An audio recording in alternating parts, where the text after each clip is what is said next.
The Adidas Adios 9 versus the Nike Pegasus Plus. Two shoes that do share a bit of overlap, but how do you choose which one is right for you?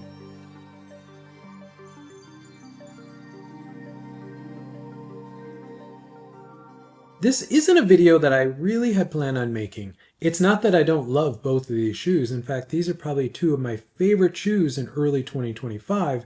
But with these versus videos, I don't typically like to do apples to oranges comparisons. This is a racer, this is a trainer. This is a 2025 shoe, this is a 2024 shoe. But this is one of the most requested versus videos that I haven't done on this channel, and I thought it would be time to sit down and talk about two of my favorite shoes and why you might want to pick one over the other. As always with my versus videos, let's start with the specs. Now, this is where you can see the differences and the overlap between these two shoes. From a stack height standpoint, there's a lot of similarities here though. Obviously, the Nike Pegasus Plus has more foam in it. It is a more built-up trainer. Now, I have already done the versus video between the Adidas Adios 9 and the Nike Streakfly. I'll put a link in the description if you're interested in that. But I do see the Nike Pegasus Plus as a more built-up trainer version of the Streakfly, and you do see that here. Now, the two biggest differences that you're going to feel on foot between these two shoes are in the drop. That 7mm drop in the Adidas Adios 9 can feel lower than that, especially if you're a midfoot to heel striker, because that big heel bevel can often make that shoe feel like it has a negative drop. Whereas in the Nike Pegasus Plus, that has the classic 10mm Pegasus drop, but because of the soft compressive ZoomX foam, it feels more like 68. So it's a little bit lower than a standard peg, but it is higher than the Adios 9. But both these shoes are intending for you to be up on your toes anyway. The biggest thing you're going to feel is the weight. The Adidas Adios 9 is 176 grams or 6.2 ounces, and the Nike Pegasus Plus is 245 grams at 8.64 ounces. Again, racer to trainer, but that's the biggest difference you're going to feel on foot. Both these shoes use the brand's Super Foams for the full midsole. In the Adidas Adios 9, that's a full Lightstrike Pro midsole. It's the same new formulation of Lightstrike Pro, the one that you find in the Adios Pro 4 as well.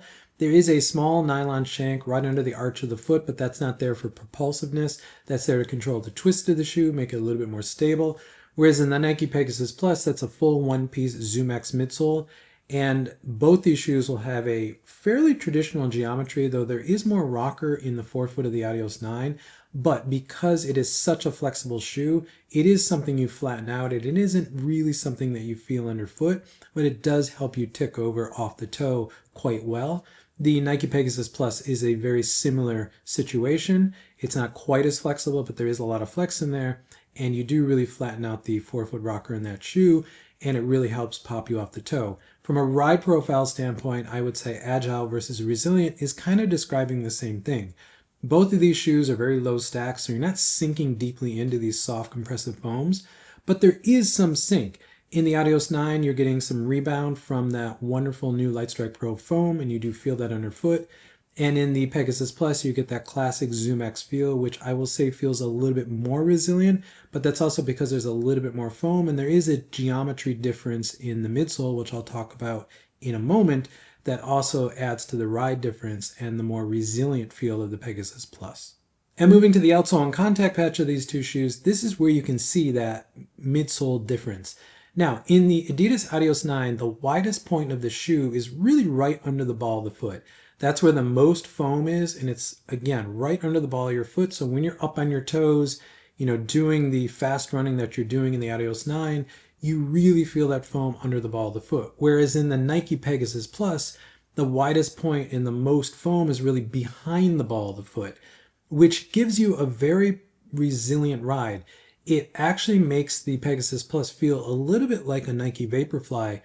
Not that there's a plate in the Pegasus Plus, there isn't. It's more that if you've ever run in a Vaporfly, you know that there's a little bit of propulsion coming from the midfoot of that shoe, and that's the actual drop in the fly plate that's compressing and then rebounding. And by putting the most chunk of ZoomX foam right behind the ball of the foot, that's giving a similar feel when you're up on your toes in the Pegasus Plus, and really kind of giving some pop off the toe from behind the ball of the foot, which feels really nice. And that's also one of the issues that I didn't like about the Pegasus Plus initially using it for easy running is it just felt like it was a little bit too all over the place. But since I've spent so much time in the Pegasus Plus, I've gotten used to that, and I actually do like it for a full range of paces now. But probably the biggest difference in the ride of these two shoes is the actual outsole. In the Adidas Adios 9, that's using Adidas's new light traction outsole, which is a one-piece CPU outsole. CPU is not rubber, it's cast polyurethane. It's a very different material. It's about a third less weight than a rubber outsole, but it has more flex and it has more feel on the ground. And you definitely notice that with the Adios 9. It feels like a slipper and it feels wonderful. You have a ton of ground feel in that shoe. Where in the Nike Pegasus Plus, the outsole is a traditional rubber. It's actually probably the part of the shoe I don't like the most. I just wish the outsole was a little bit different, a little bit better. It's fine, it works, it's never giving you any problem. I just think there's an opportunity to make that better. But you definitely don't have as much ground feel in the Pegasus Plus as you do in the Adios 9. Moving to the upper and fit of these two shoes, I'm going to say that both these shoes are probably two of my favorite uppers and fits of any shoe I've run in the past 2 years. And starting with the Adidas Adios 9, this new upper textile that Adidas is using here and on the Adios Pro 4, which I don't know if they call the Light Lock or Microfit upper. I don't know what the actual brand name of this upper material is, but it doesn't matter. It's wonderful. The way it wraps around your foot and how compliant it is around your foot, how comfortable it is around your foot. There's no hot spots, there's no rubbing. After years of very rough Adidas Adizero uppers, this upper material is a complete breath of fresh air. It is one of the best race fit materials I have ever had on my foot, and it complements the Adios 9 so well because this shoe is so flexible. It is so slipper-like that it just wraps around your foot, and as this shoe flexes with your foot, this upper moves with your foot, giving you an amazing lockdown, but never binding and never rubbing anywhere. It's an excellent, excellent upper. Now on the Nike Pegasus Plus, this is a very classic Flyknit upper. This is Flyknit of maybe 10, 12 years ago, old school Flyknit. It's not exactly that, but it's actually quite good. I love the way this fits on foot, and I love the way this wraps around and structures around the foot. Now, as I pointed out, the Pegasus Plus is more of a trainer, so it's a little bit more built up. There's more padding in the heel. You can see the Achilles flare. And in general, this is built for a little bit more comfort, but it's still a very performance-oriented upper. From a fit standpoint, I went true to size in both these shoes. These are both US men's size 9. Now, in the Adios 9, that gives me an almost ideal race fit. This is exactly what I want. Now, I only have about a pinky's width between the tip of my big toe and the front of this shoe. That's how I want a race fit to fit. But the lockdown in this shoe, both in the heel and midfoot, is so good. I've never had any foot shifting in this. I've never had any toe issues. This has been one of the most comfortable uppers and fits of any shoe I've ever had. And I would actually maybe call this probably the perfect fit. I cannot think of a better fitting shoe that I've been running in the past couple of years than the Adios 9.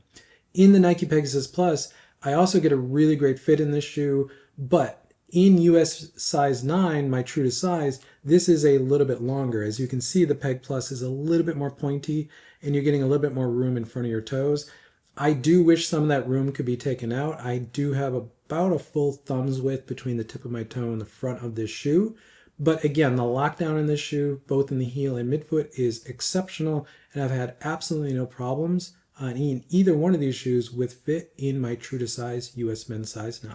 Moving to the ride of these two shoes, I'm going to say that both these shoes are very low stack, very flexible, very neutral shoes. You got to really like a low stack shoe or have experience running in racing flats.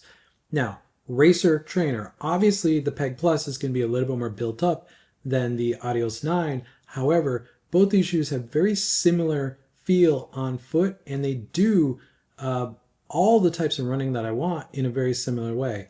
In fact, let's go to the performance matrix for me to really get into that. So if we put both these shoes on the performance matrix and we map them out, and I've shown both these shoes before, this is what we get. The Adios 9 is really focused on that steady into max effort running, but there is a secondary range in easy because I do like doing easy running in a race flat. That's maybe me being old school, but the Adios 9 is a wonderful shoe just to go out and do an easy run. And the Peg Plus is a shoe that really goes from easy all the way into max effort.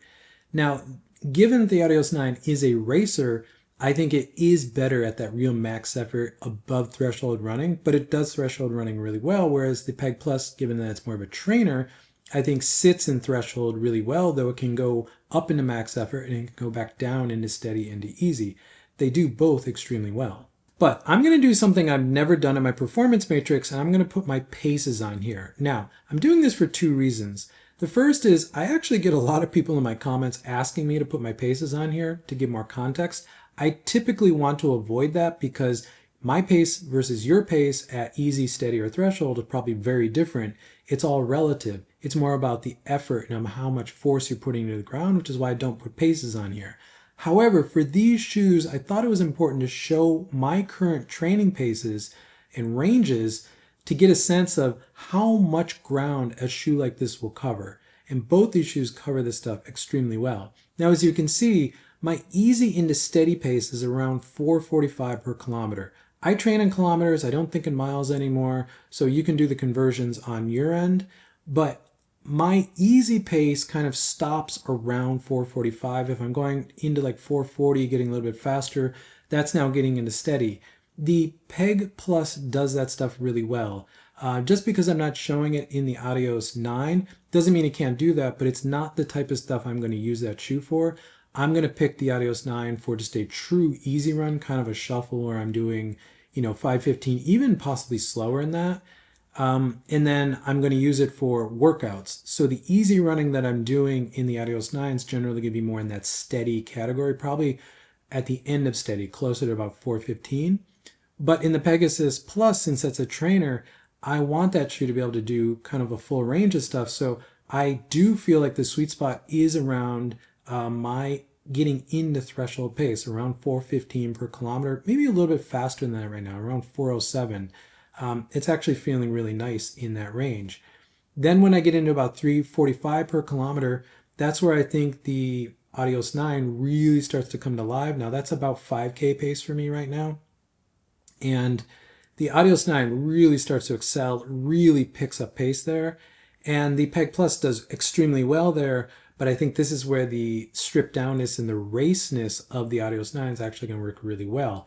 And anything faster than about 3:30 is stuff I'm not really doing on the road. I'm going to go to the track to do that stuff in. And frankly, I've done track workouts in both these shoes and they both excel really well. Though again, given that the Adios 9 is really a true race flat, it actually can run like a spike on the track. And you're not going to be held back, and it actually has really good grip on synthetic tracks. So it's a great option for track workouts when you don't want to spike up. So what's the verdict here? Which of these two shoes do I prefer? Well, there really isn't a verdict. It kind of depends on what I'm trying to do. If I'm going to go out and do a tempo workout, especially something like 1K repeats, I'm going to reach for the Adios 9 first. Though I've done plenty of those in the Pegasus Plus, and both of these shoes can do that really well. If I'm going to go do a track workout and I don't want to put spikes on, again, I'm going to reach for the Adios 9. However, I've done plenty of that in the Pegasus Plus. If I'm going to go out and just do an easy run, I'm going to reach for the Pegasus Plus, though I've done a lot of easy running now in the Adios 9. So again, there's a lot of overlap between these two shoes, and I actually want both of them. In fact, that's probably how I'll be using these two shoes, definitely in the spring, probably into the summer, as one of my primary rotations, as you can see here. I think I'll probably be spending quite a bit of time in the Pegasus Plus as my daily trainer, the Adios 9 as my tempo shoe, and then when I get the Vaporfly 4, that's going to be my plated race shoe, and that's going to pretty much cover a lot of the bases that I need for the shorter distance running that I'll be doing in the spring. I can sometimes probably swap out the Streakfly 2 for the Vaporfly 4, but again, those shoes will be coming in the spring, and I'm really curious to get into those and test them, but I do think I'll be using all four of those shoes in conjunction. So if you like low stack, very flexible, super foam shoes, you cannot go wrong with either the Nike Pegasus Plus or the Adidas Adios 9. Thank you for making it to the end of the video. If you find this content useful, consider subscribing. You'll see more content from me pop up in your feed. If not, drop a like on this video because it helps this channel continue to grow, which I always appreciate. And with that, I'll catch you in the next one.